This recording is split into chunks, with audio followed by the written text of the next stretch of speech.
அந்த இரவு நான் சந்தோஷப்பட்டேன். இத சொல்லவே எனக்கு இப்பவும் நெஞ்சு நடுங்குகிறது. நான் சந்தேகப்படல. ஏன்னா, அவன் என் கணவன் தானேன்னு என் மனசு சொன்னது. அந்த நம்பிக்கையில தான் நான் என்னை விடுவித்தேன். அந்த நம்பிக்கையில தான் என் உடம்பும் தளர்ந்தது. நாம் பாதுகாப்பான அரவணைப்பில் இருக்கிறோம் என்று தோன்றியது. அந்த இரவுதான் நான் யாரிடமோ ஏமாந்தேன் என்பதற்கு சாட்சி. அதைத் தவிர வேறு ஒரு சாட்சியும் இல்லை என்னிடத்தில். இது என்னோட மனக்குமுறல். நான் ராதிகா. இது என்னோட கதை. தமிழகத்தில் தெற்கு பகுதியில் எங்கள் கிராமம். எங்கள் வீட்டில் ஆண் வாரிசு இல்லை. எங்கள் பெற்றோருக்கு என்னையும் சேர்த்து 5 பெண் பிள்ளைகள். எப்படியாவது ஒரு ஆண் பிள்ளையை பார்த்துவிட வேண்டும் என்று நினைத்து பெற்றுக்கொண்டவர்களுக்கு ஏமாற்றமே மிச்சம். கடைசி ஏமாற்றம் நான்தான். முதல் 4 பிள்ளைகளுக்கு எப்படியோ அரை பவுன் 1/4 பவுன் என்று போட்டுவிட்டு வயது அதிகமுள்ள எங்களைப் போல இல்லாதவர்களுக்கே கட்டி கொடுத்தார் என் அப்பா. எனக்கும் அதே நிலைமை என்றே நேற்று வரை நினைத்தேன். செங்கல் சூளையில் வேலைக்கு சென்றுவிட்டு சுள்ளிக்கட்டு தூக்கிக் கொண்டு வீட்டுக்கு வந்தேன். அங்கு எங்களுக்கு சம்பந்தமே இல்லாத விலை உயர்ந்த காலணிகள் கிடந்தது. என்ன இது? நம்ம வீட்டு வாசலில் இவ்வளவு நல்ல செருப்புங்க கிடக்கே. இந்த செருப்புதான் வாங்கலாம்னு கடையில கேட்டேன். ஆனால் விலை 1200 என்றதும் எடுத்த செருப்பை போட்டுவிட்டு இந்த கடை நமக்கு ஒத்து வராதுன்னு ஓடி வந்து விட்டேன். பின்வாசலில் சுள்ளிக்கட்டை தொப்பென்று போட்டதும் இதோ வந்துட்டான்னு நினைக்கிறேன் என்று எங்க அம்மா சொல்லிக்கொண்டே வீட்டின் பின்னால் வந்து நின்றாள். என்னடி இவ்வளவு லேட்டா வர்ற? எவ்வளவு நேரமா உனக்காக காத்திருக்காங்க தெரியுமா? சீக்கிரமா குளிச்சிட்டு இந்த புது துணியை போட்டுக்கிட்டு வா என்று சொல்லிவிட்டு திரும்பவும் உள்ளே சென்றாள். என் கைகளில் இருந்தது விலை உயர்ந்த புடவை. அதோடு தங்க ஆபரணங்களும் இருந்தது. வசதியானவர்கள் யாரோ என்னை பெண் பார்க்க வந்திருக்கிறார்கள் என்பது புரிந்தது. கடைக்கு போய் வந்த எங்க அப்பா என்னை பார்த்து வாழ்க்கையில் முதல் முறையாக சிரித்தார். என்னம்மா இவ்வளவு லேட்டாவா வர்றது என்று கேட்டவரிடம், இல்லப்பா, கொஞ்சமா சொல்லி பொறுக்கிட்டு வந்தேன். அதான் இம்மா நேரமாகிடுச்சுப்பா என்றேன். சில டம்ளர்களில் அவர் வாங்கி வந்த ஆரஞ்சு ஜூஸை ஊற்றி தட்டில் வைத்து போயிட்டு எல்லாருக்கும் குடுமா என்று என்னிடம் கொடுத்தனுப்பினார். முதலில் என் மாமனார் உட்கார்ந்திருந்தார். அவருக்கு கொடுத்துவிட்டு அவரை பார்த்து கொண்டேன். அவர்தான் மாப்பிள்ளை என்று மனதில் நினைத்து கொண்டேன். காரணம், அவருக்கு 40 வயசுக்குள் தான் இருக்கும். அப்படியே கொடுத்துக்கொண்டே போக கடைசியாக அப்பாவி போல முகத்தை வைத்துக்கொண்டு புத்தாடை போட்டுக்கொண்டு ஒருவன் உட்கார்ந்திருந்தான். அநேகமாக அவனுக்கும் என் வயதுதான் இருக்கும். இவன் அவருக்கு தம்பிதான் என்று அவனுக்கும் கொடுத்தேன். மடக்கென்று குடித்துவிட்டு இன்னொரு டம்ளரில் இருந்த ஜூஸையும் குடித்தான். போதுமா என்று கனிவாக கேட்டுவிட்டு அம்மா இருக்கும் ஓரத்தில் சென்று நின்று கொண்டேன். என்னப்பா, அப்புறம் ஆக வேண்டியதை பேசுங்க என்றார் எங்கள் ஊர் பெரியவர். நான் மாப்பிள்ளை என்று நினைத்துக் கொண்டிருந்தவர் பேச ஆரம்பித்தார். இங்க பாருங்க, உங்களுக்கே நல்லா தெரியும். நான் பக்கத்து ஊர் பண்ணையார், பரம்பரை பணக்காரன். என்கிட்ட 100கணக்கான பேர் வேலை செய்றாங்க. இவன் என் பையன் செல்வம். இவனுக்கும் உங்க பொண்ணு வயசுதான் ஆகுது. காலாகாலத்துல கல்யாணம் பண்ணி வச்சுட்டா பேரப்பிள்ளைகளை பார்த்துக்கிட்டு நாங்க காலத்தை ஓட்டிடுவோம். எங்களுக்கு பொண்ணை பிடிச்சிருக்கு. 100 பவுன் நகை நானே போட்டு என் சொந்த செலவுல கல்யாணம் பண்ணி வைக்கிறேன் என்று தோரணையாக சொல்ல, என் குடும்பத்தாரும் ஏணி வச்சா கூட எட்டாத அந்த சம்பந்தத்தை வேண்டாம்னு சொல்லாம ஏற்றுக்கொண்டனர். ஊர் மெச்சும் அளவுக்கு எங்கள் கல்யாணம் தடபுடலாக நடந்தது. கல்யாணம் முடிந்து மறு வீட்டுக்கு வந்ததும் எங்கள் வீட்டில் பால் பழம் கொடுத்தனர். கொடுத்த பழத்தை அப்படியே சாப்பிட்டு விட்டான் என் புருஷன். பாலாவது மீதி கொடுப்பான் என்று காத்திருந்தேன். அதையும் மடக்கு மடக்கென்று ஒரே முட்டில் குடித்து விட்டான். அதை எல்லோரும் பார்த்து தமாசாக சிரித்தாலும் எனக்கு பயமாக இருந்தது. ஒன்றும் தெரியாதவன் தலையில் என்னை கட்டி வைத்திருக்கிறார்கள் என்று நொந்தேன். சாப்பாடு கொடுக்க அதையும் வட்டி வட்டியாக வாங்கி சாப்பிட்டு விட்டு நல்லா குரட்டை விட்டு தூங்கிக் கொண்டிருந்தான். இதையெல்லாம் கவனித்த எங்க அப்பாவின் தங்கையான என் அத்தை என்னை தனியாக கூட்டிச் சென்றாள். என்னடி இப்படி ஒண்ணுமே தெரியாம வளர்த்திருக்காங்க, அநேகமா இவனுக்கு ஒண்ணுமே தெரியாது போல. நீதான் எல்லாத்தையும் செய்யணும் போலியே என்று எங்க அத்தை சொல்ல, நான் என்னத்த செய்வேன், எனக்கும் ஒண்ணுமே தெரியாது என்று சொன்னேன். கவலைப்படாதடி அத்தை, நான் இருக்கும்போது நீ ஏன் கவலைப்படுற? இப்படித்தான் உன் மாமன எனக்கு ஒன்னும் தெரியாத வயசுலயே கல்யாணம் பண்ணி வச்சிட்டாங்க.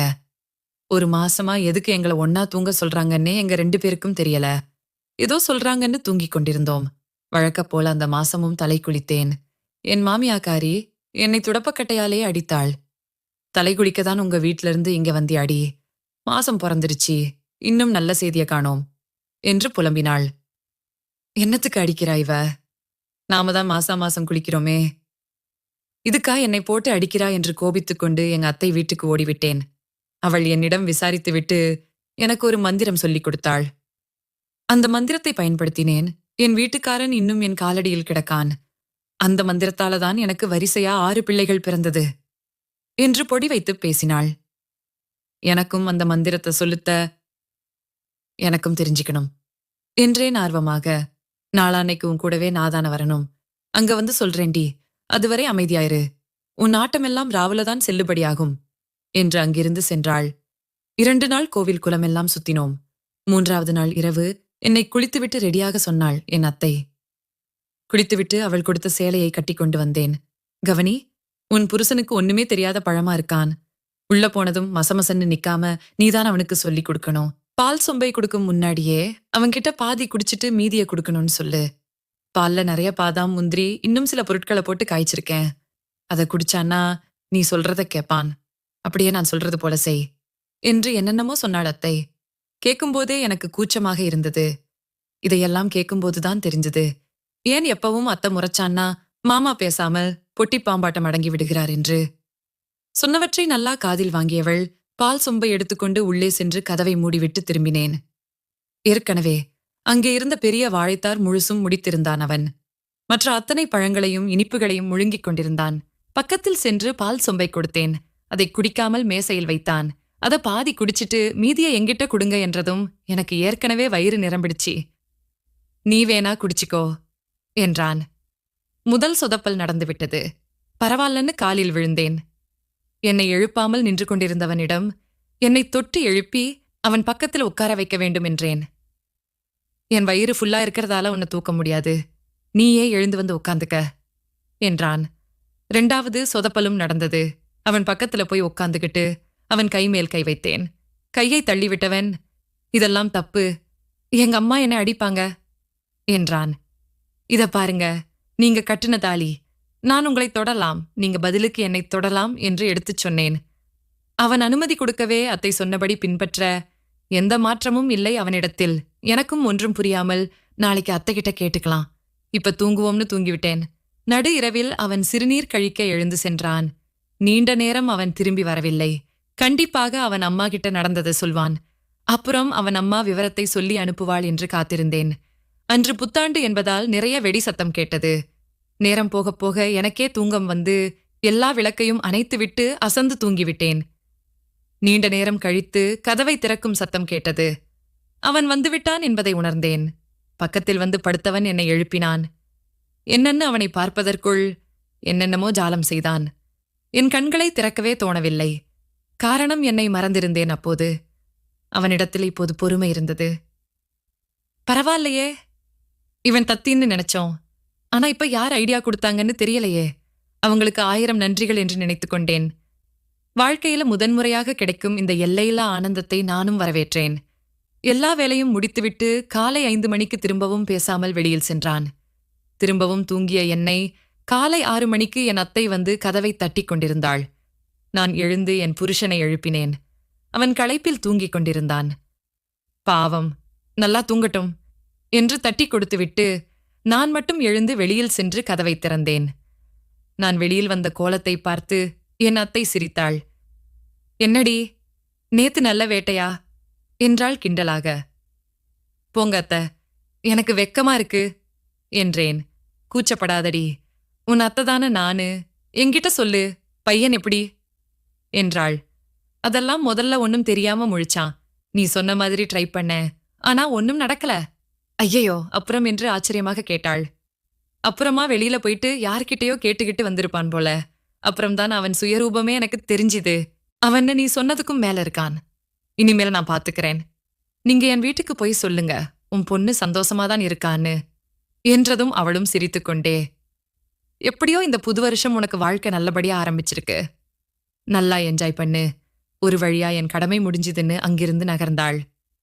அவளும் காலையில் சீக்கிரம் சாப்பிட்டு விட்டு கிளம்ப நானும் என் வேலைகளை கவனிக்கச் சென்றேன். பிறகு என் மாமனார் ஹாலில் உட்கார்ந்திருந்தார். அவரை கவனிக்கவும் தவறவில்லை. அவர் முகத்தில் இருந்த தாடியையும் மீசையும் பார்த்துவிட்டு, இதுபோல என் புருஷனுக்கும் எப்பதான் வருமோ என்று நினைத்த எனக்கு திடீரென்று ஒரு குழப்பம் தொற்றிக்கொண்டது. என் கணவருக்கு மீசையும் தாடியும் இல்லை. ஆனால் நேத்து என்னிடம் அவன் ஒன்னா இருக்கும்போது தாடியும் மீசையும் இருந்துச்சே. மீசை முள் குத்தியது இன்னும் எனக்கு நினைவிருக்கே. அப்போ நேத்து என் கூட இருந்தது. என் கண்கள் இருண்டது. நேராகச் சென்று அவரிடமே கேட்டேன். நேத்து ராத்திரி என் கூட இருந்தது நீதானே? எனக்கு எல்லாம் தெரியும், உண்மைய சொல், இல்லனா என் சொந்தக்காரவங்கள வரச் சொல்லிடுவேன் என்று கத்தினேன். என் பையனுக்கு குடும்பம் நடத்தவே முடியாதுன்னு எங்களுக்கு முன்னாடியே தெரியுமா? என் பரம்பரை இதோட நின்றக்கூடாதுன்னு தான் ஏழை வீட்ல பெண்ணெடுத்தேன். என் சொந்தத்துல யாருமே கொடுக்கல. நைட்டு அவன் வெளியே வந்து அவன் அம்மாவும் நானும் இருக்கும் ரூமுக்கு வந்துட்டான். எங்களுக்கு என்ன செய்யறதுன்னே தெரியல. அவனுக்கு கல்யாணம் பண்ணி வச்சா எல்லாம் சரியாகிடும்னு நினைச்சோம். ஆனா அவன் அம்மா பக்கத்துல வந்து தூங்கியதும் நான் தான் உன் ரூமுக்கு வந்தேன். எங்களுக்கு வம்சம் தழைக்கணும், தயவு செஞ்சு இதை யார்ட்டும் சொல்லாதே என்றார்.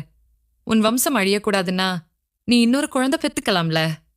என் வாழ்க்கைய ஏண்டா நாசம் பண்ணென்று சட்டைய பிடித்து திட்டினேன். ஏழையா இருந்தாலும் எங்க அக்காங்க அவங்க புருஷனோட நல்லா சந்தோஷமா இருப்பாங்க. இப்படி யாருக்கும் தெரியாம இவன் கூட காலம் முழுக்க கெஞ்சிக்கிட்டு இருக்கணுமே என்று நினைத்தபோது தலை சுற்றியது. அப்போது வேகமாக உள்ளே சென்ற என் மாமனார் அங்கிருந்த சொத்து பத்திரத்தையும் கொத்து சாவியையும் எடுத்து வந்து என்னிடம் கொடுத்தார். இந்தாம்மா, இதையெல்லாம் இனிமேல் உன் பொறுப்புல வச்சிக்க. எங்களுக்கு ஒரு வாரிசை மட்டும் பெத்துக்கொடு, வேற ஒன்னும் வேண்டாம் எனக்கு என்று கெஞ்சினார். கைகள் நிறைய கொத்து சாவி, கட்டுக்கட்டாக பத்திரங்கள் இவற்றை பார்த்ததும் எனக்கு மனசு இளகியது. இவ்வளவும் நடக்க என் மாமியாரும் என் புருஷனும் யாருக்கோ என்னமோ நடந்திருக்கும் என்று தெருவில் நின்று வேடிக்கை பார்ப்பது போல நின்றனர். திட்டுவதை நிறுத்திவிட்டு அவரை தனியாக அழைத்தேன். எனக்கு இது மட்டும் போதும்னு நினைக்கிறீங்களா மாமா என்றேன். இது பத்தலைன்னா சொல்லுமா, உன் அத்தை நகை, என் பேங்க் பணம் எல்லாத்தையும் கொடுத்துடுறேன் என்று என்னென்னமோ சொல்லிக் கொண்டிருந்தார். இங்க பாருங்க மாமா, எனக்கு இது மட்டும் தேவையில்லை. ஒரு பொண்ணுக்கு தன் கணவனிடமிருந்து கிடைக்கும் உண்மையான அரவணைப்புக்கு இது ஈடாகாது. தினமும் எனக்கு இரவில் தவிப்பு வரும்போது என்ன செய்யறது மாமா? இந்த பத்திரத்தை காட்டினா சமாதானமாகிடுமா? இல்லைன்னா நேத்து நீங்க செஞ்ச வேலை போல வருமா என்று அவன் தோளில் சாய்ந்தேன். நடந்ததை பார்த்து கொண்டிருந்த என் மாமியாரும் என் கணவரும் அங்கிருந்து இடத்தை காலி செய்தனர். நான் என் மாமனார் காதோரம் சென்று, மாமா போகலாம் வாங்க என்றேன். நான் நல்லவளா கெட்டவளா என்று எனக்கு தெரியாது. எனக்கு தெரிந்தது ஒன்றுதான், என் வாழ்க்கை என் விருப்பமில்லாமல் என் கைகளிலிருந்து எடுத்துக்கொள்ளப்பட்டது. அதனால் வருந்துவதால் ஒரு பிரயோஜனமும் இல்லை. என் வாழ்க்கையை தீர்மானிக்கும் உரிமை எனக்கே உள்ளது. இது காதல் கதை இல்லை, இது ஆசை கதை இல்லை, இது ஒரு பெண்ணின் உணர்வு கதை. கதை முடிந்தது. இன்னொரு கதையில சந்திக்கிறேன். நன்றி.